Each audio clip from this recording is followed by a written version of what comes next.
ಎಲ್ಲರಿಗೂ ನಮಸ್ಕಾರ. ಪ್ರತಿ ವರ್ಷ ವೈಶಾಖ ಮಾಸದ ಶುಕ್ಲ ಪಕ್ಷ ತೃತೀಯ ತಿಥಿಯಂದು ಅಕ್ಷಯ ತೃತೀಯ ಆಚರಿಸಲಾಗುತ್ತದೆ. ಈ ವರ್ಷ ಅಂದರೆ 2025ರಲ್ಲಿ ಅಕ್ಷಯ ತೃತೀಯ ಏಪ್ರಿಲ್ 30ಕ್ಕೆ ಬಂದಿದೆ. ಸಂಪತ್ತಿನ ಅಧಿದೇವತೆ ಲಕ್ಷ್ಮಿಯನ್ನು ಮೆಚ್ಚಿಸಲು ಈ ದಿನ ಚಿನ್ನ ಮತ್ತು ಬೆಳ್ಳಿ ಆಭರಣಗಳನ್ನು ಖರೀದಿಸುವುದು ವಾಡಿಕೆ. ಚಿನ್ನ ಬೆಳ್ಳಿ ಖರೀದಿಸುವುದರಿಂದ ಮನೆಗೆ ಸಂಪತ್ತು ಮತ್ತು ಸಮೃದ್ಧಿ ಬರುತ್ತದೆ ಎಂದು ಹಲವರು ನಂಬುತ್ತಾರೆ. ಅಕ್ಷಯ ತೃತೀಯದಂದು ಚಿನ್ನವನ್ನು ಖರೀದಿಸಲು ನಿಮಗೆ ಸಾಧ್ಯವಾಗದಿದ್ದರೆ ಚಿಂತಿಸಬೇಡಿ. ನೀವು ಈ 5 ವಸ್ತುಗಳಲ್ಲಿ ಒಂದನ್ನಾದರೂ ಖರೀದಿಸಿ. ಅಕ್ಷಯ ತೃತೀಯ ದಿನ ಈ ವಸ್ತುಗಳನ್ನು ತಂದರೆ ಲಕ್ಷ್ಮೀ ದೇವಿಯ ಕೃಪೆಯಿಂದ ಮನೆಯಲ್ಲಿ ಸುಖ ಸಮೃದ್ಧಿಗೆ ಕೊರತೆಯಾಗುವುದಿಲ್ಲ ಮತ್ತು ಧನ ಧಾನ್ಯಗಳು ತುಂಬಿ ತುಳುಕುತ್ತವೆ ಎಂದು ಹೇಳಲಾಗುತ್ತದೆ. ಮೊದಲನೇದು ದಕ್ಷಿಣಾವರ್ತಿ ಶಂಖ. ದಕ್ಷಿಣಾವರ್ತಿ ಶಂಖವನ್ನು ಪೂಜನೀಯ ಮತ್ತು ತಾಯಿ ಲಕ್ಷ್ಮಿಯ ಸಹೋದರ ಎಂದು ಪರಿಗಣಿಸಲಾಗುತ್ತದೆ. ಈ ಶಂಖವು ಸಮುದ್ರ ಮಂಥನದಿಂದ ಹುಟ್ಟಿಕೊಂಡಿದೆ.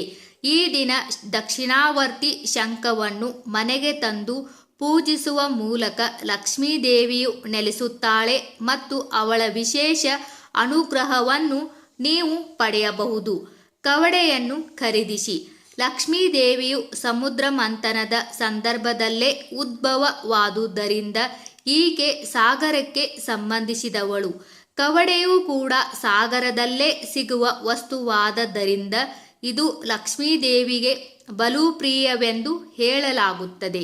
ಅಕ್ಷಯ ತೃತೀಯದಂದು 11 ಕವಡೆಗಳನ್ನು ಖರೀದಿಸಿ ಮತ್ತು ಅವುಗಳನ್ನು ಪೂಜಿಸಿ.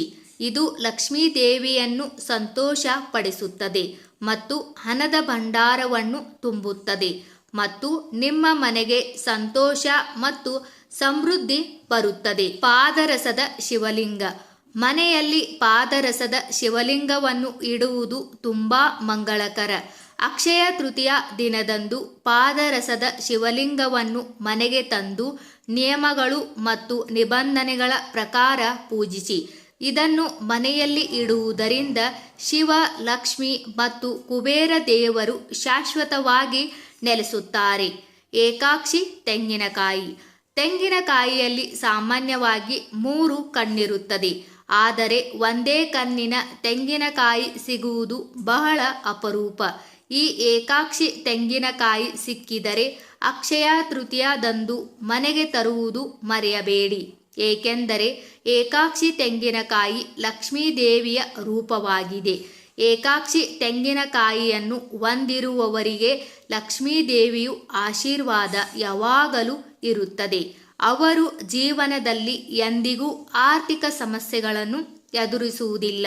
ಅದಕ್ಕಾಗಿಯೇ ಅಕ್ಷಯ ತೃತೀಯ ದಿನದಂದು ಮನೆಗೆ ಏಕಾಕ್ಷಿ ತೆಂಗಿನಕಾಯಿಯನ್ನು ಖಂಡಿತವಾಗಿ ತರಬೇಕು. ಸ್ಫಟಿಕದ ಆಮೆ. ಹಿಂದೂ ಧರ್ಮದಲ್ಲಿ ಆಮೆಯನ್ನು ವಿಷ್ಣುವಿನ ಅವತಾರವೆಂದು ಕರೆಯಲಾಗುತ್ತದೆ. ಅಕ್ಷಯ ತೃತೀಯ ದಿನದಂದು ಖರೀದಿಸುವುದು ಆರೋಗ್ಯವನ್ನು ತರುತ್ತದೆ. ವಿಷ್ಣು ದೇವನ ಪತ್ನಿ ಲಕ್ಷ್ಮೀ ದೇವಿ. ಹಾಗಾಗಿ ಸ್ಫಟಿಕದ ಆಮೆಯನ್ನು ಮನೆಯಲ್ಲಿಟ್ಟರೆ ಅದು ಮನೆಗೆ ಮಂಗಳಕರ ಮತ್ತು ಸಂಪತ್ತು ಮತ್ತು ಧಾನ್ಯಗಳು ವೃದ್ಧಿಯಾಗುತ್ತದೆ. ಮನೆಯ ಸದಸ್ಯರಿಗೆ ಕಾಯಿಲೆಗಳು ಕಾಡುವುದಿಲ್ಲ. ಅಕ್ಷಯ ತೃತೀಯ ದಿನದಂದು ನೀವು ಚಿನ್ನ ಖರೀದಿಸಲಾಗದಿದ್ದರೆ ಸ್ಫಟಿಕದ ಆಮೆಯನ್ನು ನಿಮ್ಮ ಮನೆಗೆ ತರಬಹುದು. ಇವುಗಳನ್ನು ಖರೀದಿಸುವುದರ ಜೊತೆಗೆ ಈ ವಿಶೇಷ ದಿನದಂದು ದೀಪಗಳನ್ನು ಬೆಳಗಿಸುವುದು ಕೂಡ ಮಹತ್ವದಾಗಿದೆ. ಶಾಶ್ವತ ಫಲಗಳನ್ನು ಪಡೆಯಲು ಈ ದಿನ ನೀವು ಮನೆಯಲ್ಲಿ ಯಾವ ಸ್ಥಳದಲ್ಲಿ ದೀಪ ಹಚ್ಚಬೇಕು ಎಂಬುದನ್ನು ತಿಳಿಯೋಣ.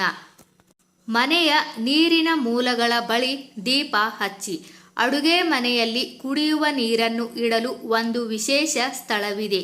ಅಕ್ಷಯ ತೃತೀಯದ ಸಂಜೆ ಇಲ್ಲಿಯೂ ದೀಪ ಹಚ್ಚಿ. ಹೀಗೆ ಮಾಡುವುದರಿಂದ ನಿಮ್ಮ ಪೂರ್ವಜರ ಆಶೀರ್ವಾದ ನಿಮ್ಮ ಮೇಲೆ ಉಳಿಯುತ್ತದೆ ಮತ್ತು ಮುಂಬರುವ ತೊಂದರೆಗಳು ದೂರವಾಗುತ್ತವೆ ಎಂದು ನಂಬಲಾಗಿದೆ. ನಿಮ್ಮ ಮನೆಯ ಸುತ್ತಲೂ ಬಾವಿ, ಕೊಳ ಅಥವಾ ಇತರ ನೀರಿನ ಮೂಲಗಳಿದ್ದರೆ ಅಲ್ಲಿಯೂ ದೀಪವನ್ನು ಬೆಳಗಿಸಬೇಕು. ನೀರಿನ ಮೂಲಗಳ ಬಳಿ ದೀಪಗಳನ್ನು ಹಚ್ಚುವುದು ಪ್ರಕೃತಿ ಮತ್ತು ದೇವರುಗಳಿಗೆ ಕೃತಜ್ಞತೆಯನ್ನು ವ್ಯಕ್ತಪಡಿಸುವ ಒಂದು ಮಾರ್ಗವಾಗಿದೆ. ಈ ದಿಕ್ಕಿನಲ್ಲಿ ದೀಪ ಹಚ್ಚಿ. ಮನೆಯ ಉತ್ತರ ದಿಕ್ಕನ್ನು ಸಂಪತ್ತಿನ ದೇವರು ಕುಬೇರ ಮತ್ತು ಲಕ್ಷ್ಮೀ ದೇವಿಯ ದಿಕ್ಕು ಎಂದು ಪರಿಗಣಿಸಲಾಗುತ್ತದೆ. ಅಕ್ಷಯ ತೃತೀಯದಂದು ಮನೆಯ ಈ ದಿಕ್ಕಿನಲ್ಲಿ ದೀಪ ಹಚ್ಚುವುದರಿಂದ ಸಂಪತ್ತು, ಸಮೃದ್ಧಿ, ಸಂತೋಷ ಮತ್ತು ಶಾಂತಿ ದೊರೆಯುತ್ತದೆ ಎಂದು ನಂಬಲಾಗಿದೆ. ಮನೆಯ ಮುಖ್ಯದ್ವಾರ. ಅಕ್ಷಯ ತೃತೀಯದ ಸಂಜೆ ಮನೆಯ ಮುಖ್ಯದ್ವಾರದ ಎರಡೂ ಬದಿಗಳಲ್ಲಿ ತುಪ್ಪದ ಮಣ್ಣಿನ ದೀಪಗಳನ್ನು ಬೆಳಗಿಸಿ. ಇಲ್ಲಿಂದಲೇ ಲಕ್ಷ್ಮೀ ದೇವಿಯು ಆಗಮಿಸುತ್ತಾಳೆ. ಬೆಳಕು ಮತ್ತು ಸ್ವಚ್ಛತೆ ಇರುವಲ್ಲಿ ಮಾತ್ರ ಲಕ್ಷ್ಮೀ ದೇವಿ ವಾಸಿಸುತ್ತಾಳೆ. ಇಲ್ಲಿ ದೀಪ ಹಚ್ಚುವುದರಿಂದ ಸಂಪತ್ತು ಮತ್ತು ಸಮೃದ್ಧಿ ಹೆಚ್ಚಾಗುತ್ತದೆ ಎಂದು ನಂಬಲಾಗಿದೆ. ಈ ದಿನ ಯಾವ ಕೆಲಸಗಳನ್ನು ಮಾಡಬಾರದು ಎಂಬುದನ್ನು ತಿಳಿಯೋಣ. ಅಕ್ಷಯ ತೃತೀಯ ದಿನ ಮಾತೆ ಲಕ್ಷ್ಮೀ ದೇವಿಗೆ ಸಮರ್ಪಿತವಾಗಿರುತ್ತೆ. ಹಾಗಾಗಿ ಈ ದಿನ ಅಪ್ಪಿತಪ್ಪಿಯೂ ನಿಮ್ಮ ಮನೆಯನ್ನು ಗಲೀಜಾಗಿ ಇಟ್ಟುಕೊಳ್ಳಬಾರದು. ಇದರಿಂದ ಲಕ್ಷ್ಮೀ ದೇವಿ ಕೋಪಗೊಳ್ಳುತ್ತಾಳೆ. ಸಂಜೆ ಹೊತ್ತು ಕಸ ಗುಡಿಸಬೇಡಿ. ಅಕ್ಷಯ ತೃತೀಯದಂದು ಸಂಜೆಯ ಹೊತ್ತು ಅಪ್ಪಿತಪ್ಪಿಯೂ ಮನೆಯಲ್ಲಿ ಕಸ ಗುಡಿಸಬೇಡಿ. ಇದರಿಂದ ಲಕ್ಷ್ಮೀ ದೇವಿ ಕೋಪಗೊಳ್ಳುತ್ತಾಳೆ. ಅಕ್ಷಯ ತೃತೀಯ ದಿನದಂದು ತಪ್ಪಿಯೂ ಕೂಡ ಮನೆಯಲ್ಲಿ ಯಾರೊಂದಿಗೂ ಜಗಳ ಮಾಡಬೇಡಿ.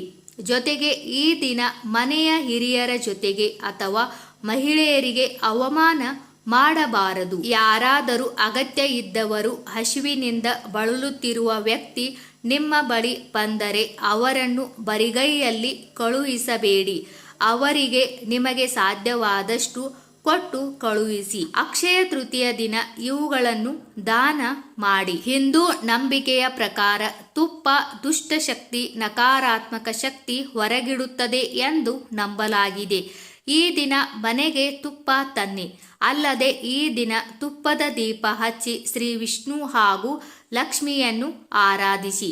ಅಕ್ಷಯ ತೃತೀಯದಂದು ಮನೆಯ ಅಡುಗೆ ಮನೆಯಲ್ಲಿ ಯಾವ ವಸ್ತುವಿಗೂ ಕೊರತೆ ಇಲ್ಲದಂತೆ ನೋಡಿಕೊಳ್ಳಿ.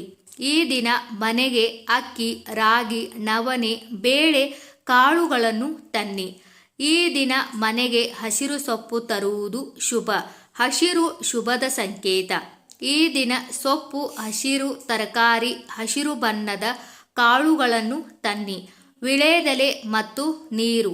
ಅಕ್ಷಯ ತೃತೀಯದಂದು ವಿಳೆದೆಲೆ ಮತ್ತು ನೀರನ್ನು ದಾನ ಮಾಡುವುದರಿಂದ ಕೂಡ ಸಂಪತ್ತು ವೃದ್ಧಿಸುವುದು. ಅಕ್ಷಯ ತೃತೀಯದಂದು ಮಜ್ಜಿಗೆ ದಾನ ಮಾಡಿದರೆ ಲಕ್ಷ್ಮೀ ಕೃಪೆಗೆ ಪಾತ್ರರಾಗುವಿರಿ. ತೆಂಗಿನಕಾಯಿ.